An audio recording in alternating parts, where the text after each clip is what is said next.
Di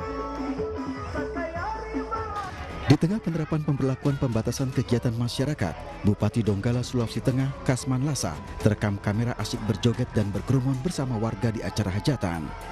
Cara Kasman berjoget dan berkerumun dengan warga justru disebutnya sebagai salah satu cara untuk meningkatkan imun di tengah pandemi COVID-19.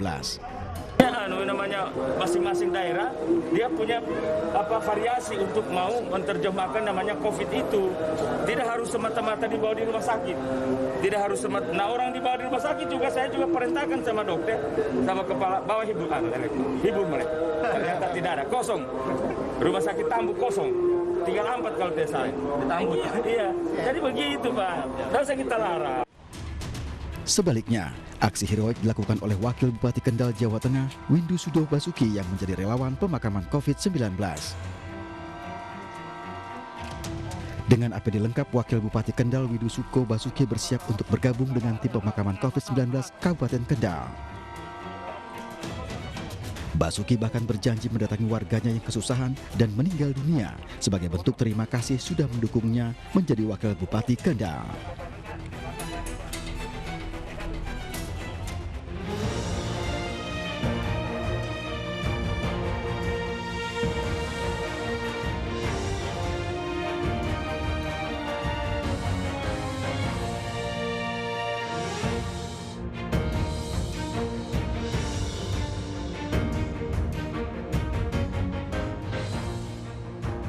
Selamat malam, apa kabar pemirsa? Kita bersama lagi di iNews Prime. Saya Latif Sregar. Tadi iNews Prime kita buka dengan kegiatan kepala daerah terkait pandemi. Sementara di Jember, Bupati mendapat honor puluhan jutaan rupiah dari kematian rakyat akibat COVID-19. Kita akan membahasnya tentang honor pemakaman itu nanti. Tetapi kita ke Rumah Sakit Polri dulu. Tersangka kasus dugaan penistaan agama Yahya Waloni dilarikan ke rumah sakit beberapa saat setelah ditangkap. Penceramah Muhammad Yahya Waloni dibawa ke Rumah Sakit Polri Kramat Jati, Jakarta Timur setelah ditangkap oleh tim Direktorat Tindak Pidana Cyber Baris-Krim Polri di Cilengsi, Bogor, Jawa Barat. Saat dibawa ke RS Polri tadi malam, Yahya Waloni dalam kondisi lemas. Menurut kuasa hukumnya, Yahya dibawa ke rumah sakit karena gangguan penyakit jantung. Tetapi seperti apa kondisinya sedang dicek oleh tim pengacara.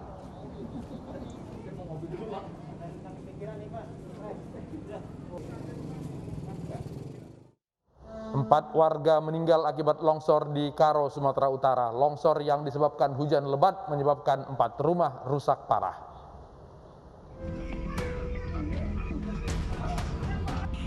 Warga dibantu tim SAR gabungan menemukan 1 jenazah korban longsor di Kelurahan Padangmas, Kabanjahe, Karo, Sumatera Utara.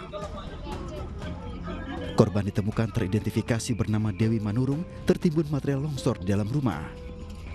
Pencarian korban longsor dilakukan sejak malam dan baru dapat ditemukan pada pagi hari. Keluarga korban histeris tak kuasa menahan tangis saat melihat jasad korban dievakuasi. Mulai tadi dengan tim SAR gabungan kita sudah melakukan upaya-upaya untuk menggali dan coba dengan menggunakan jari C2K untuk memudahkan pencarian. Hingga saat ini kondisi seperti apa Pak? Sudah berapa banyak korban yang ditemukan ya Pak? Korban kurang lebih sudah ditemukan.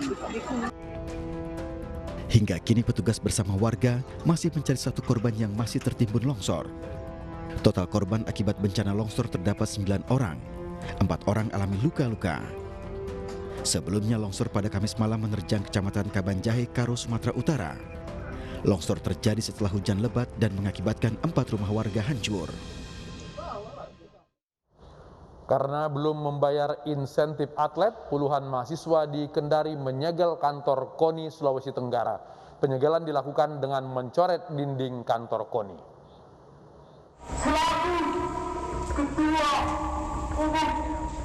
Puluhan mahasiswa Kendari, Sulawesi Tenggara menyegel kantor KONI dan mencoret dinding kantor saat unjuk rasa digelar. Mahasiswa menuntut pembayaran insentif yang hingga kini belum dibayarkan pihak KONI. Sambil membentangkan poster berisi tuntutan, mahasiswa berorasi meminta KONI Sultra segera membayar hak para atlet. kita menginginkan, kami dari mahasiswa menginginkan ada perhatian khusus karena sudah ada satu bukti dan sudah ada pembuktian bahwa kita putra-putri terbaik Sulawesi Tenggara mempunyai potensi yang begitu luar biasa. Dalam mediasi yang berlangsung, PLT Ketua KONI Laude Suryono mengaku pembayaran insentif atlet akan segera dibayarkan. Keterlambatan pembayaran insentif bagi para atlet diakui PLT Ketua KONI Sultra disebabkan karena adanya peralihan jabatan.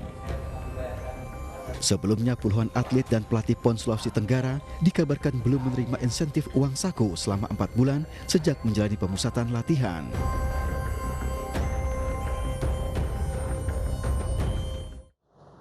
Dua pelaku gendam di Kabupaten Pasuruan, Jawa Timur menjadi bulan-bulanan warga. Berita tersebut menjadi satu dari 5 berita pilihan hari ini.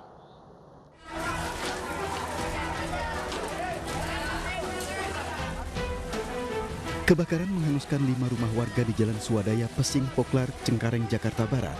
Api pertama kali muncul dari salah satu rumah warga diduga disebabkan arus pendek listrik. Banyaknya material mudah terbakar membuat kobaran api semakin membesar. Warga dibantu petugas memadamkan api dengan mengerahkan mobil pemadam ke lokasi. Api berhasil dipadamkan selama 1 jam kemudian.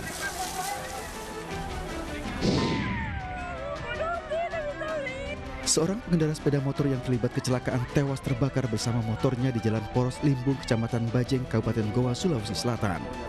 Kecelakaan bermula saat korban melaju dari arah utara ke selatan. Secara tiba-tiba dari arah berlawanan melaju sepeda motor lain hingga tabrakan tak terhindarkan. Jasad korban dibawa ke Rumah Sakit Syekh Yusuf, Kabupaten Goa.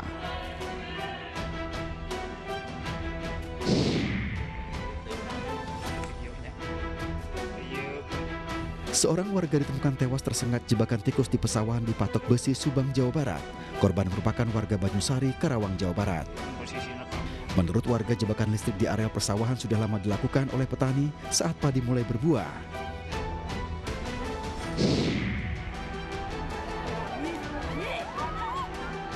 Dua pelaku gendam di Kabupaten Pasuruan, Jawa Timur menjadi bulan-bulanan warga.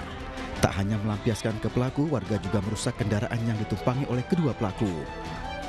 Dalam menjalankan aksinya, pelaku berpura-pura tersesat dan bertanya dengan sasaran para wanita.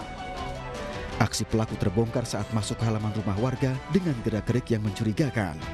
Kedua pelaku bersama barang bukti kendaraan diamankan ke Mapolsek Purwosari, Pasuruan.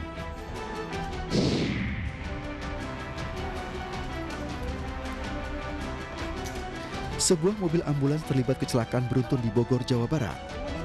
Evakuasi sopir berlangsung dramatis karena terjepit di badan ambulans. Kecelakaan berawal saat ambulans melaju dengan kecepatan tinggi dari arah Jakarta menuju Bogor. Saat hendak menyalip, ambulans tiba-tiba oleng dan menabrak kolt diesel yang berada di depannya. Ambulans kemudian ditabrak truk bermuatan solar.